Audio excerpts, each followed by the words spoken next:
కన్నుల పండుగగా ఉంది వేదిక. రేపు 27వ తారీఖు సినిమా యొక్క విజయం ఎలా ఉండబోతుందో సూచనాప్రాయంగా ఇవాళ తెలిసిపోతుంది. అతిశయోక్తి కాదు. ఇప్పుడు మనం చూసిన ఆ విజువల్స్ అయితేనేమి, తర్వాత మాట్లాడినటువంటి సినిమాకు పనిచేసిన టెక్నీషియన్స్, వాళ్ళ యొక్క అనుభవాలు, వాళ్ళ యొక్క సంతృప్తి, వాళ్ళ యొక్క ఏమంటాం కించిత్ ఒక మంచి ప్రాజెక్ట్ పనిచేసేటువంటి ఒక ఏమంటాం వాళ్ళ యొక్క ఆనందం వాళ్ళ మాటలో వ్యక్తం అవుతుంది. మోహన్ బాబు గారి ఇంటి మనిషిగా నాకు చాలా చాలా చాలా సంతోషం అనిపిస్తుంది. మోహన్ బాబు గారి మనసు చాలా గొప్పది. ఎక్కడ ఉన్నా కానీ పేరు పెట్టి పిలిచి పలకరిస్తారు. సినిమా అంటూ మొదలు పెడితే పిలిచి పాటనిస్తారు. ఈ సినిమాకు నాకేం తక్కువ చేయలేదు. అతి కీలకమైనటువంటి చివరిలో క్లైమాక్స్లో వచ్చేటువంటి కథకి మంచి మూలమైనటువంటి ఒక మంచి పాటని నా చేత నాకు ఇచ్చి రాయించుకున్నారు. సింహభాగం పాటలు మా సోదరులు అశోక్ తేజ గారు రాశారు. అద్భుతంగా ఉన్నాయి పాటలు, మనందరం చూస్తున్నాం.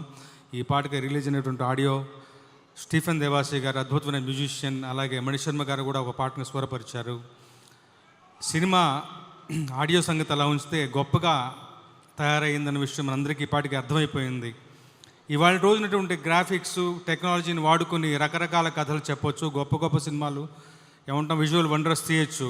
కానీ వాటన్నిటిని పక్కన పెట్టి మనదైనటువంటి ఒక కథని చెప్పాలని నిర్ణయించుకోవడం, అది ఒక భక్తి తత్వం ఉన్నటువంటి ఒక కథని, మన గడ్డ మీద నడిచినటువంటి గొప్ప జానపదాన్ని, ఒక పురాణ కథని తీసుకుని ప్రపంచం మొత్తానికి తెలియజెప్పాలన్నటువంటి మోహన్ బాబు గారు, విష్ణు గారి సంకల్ప బలం చాలా గొప్పది. ఎక్కువ మాట్లాడను. ఆ సంకల్ప బలం వల్లనే ప్రభాస్ గారి దగ్గర నుంచి, అక్షయ్ కుమార్ గారి దగ్గర నుంచి, మోహన్ లాల్ గారి దగ్గర నుంచి గొప్ప గొప్ప స్టార్ కాస్ట్, మంచి మంచి టెక్నీషియన్స్ అందరూ వచ్చి జతగూడి ఈ ప్రాజెక్టుకు తమదైనటువంటి ఒక సహకారాన్ని అందించారు. అందువల్లనే ప్రాజెక్ట్ గొప్పగా తీర్చిదిద్దబడింది.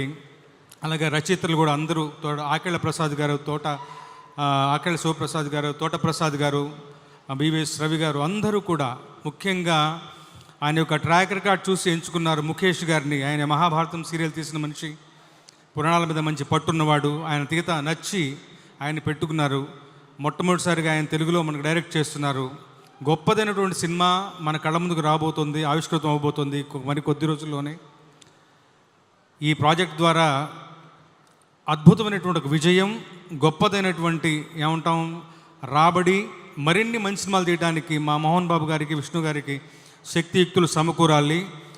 అత్యున్నతమైన పురస్కారాలను ఈ సినిమా ఒడిలో వచ్చి చేరాలని చెప్పి భగవంతుణ్ణి, ఆ శివుణ్ణి, కాళహస్తీశ్వరుణ్ణి మనస్ఫూర్తిగా వేడుకుంటూ 2 లైన్లు నాకు బాగా ఇష్టమైనటువంటి పాట. చాలా కొద్ది పాటలకే అరుదైనటువంటి గౌరవం లభిస్తుంది. అలాంటి రివ్యూలు దొరుకుతాయి. అలాంటి ఒక మంచి పాటను రాసుకోగలిగే అవకాశం దొరికింది.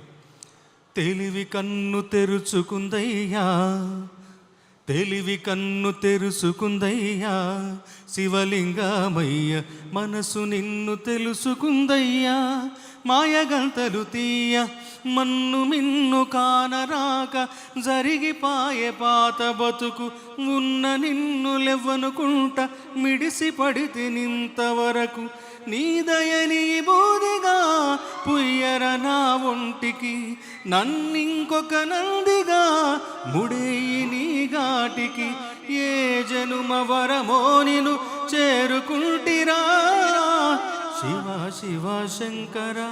Thank you very much. Thank you.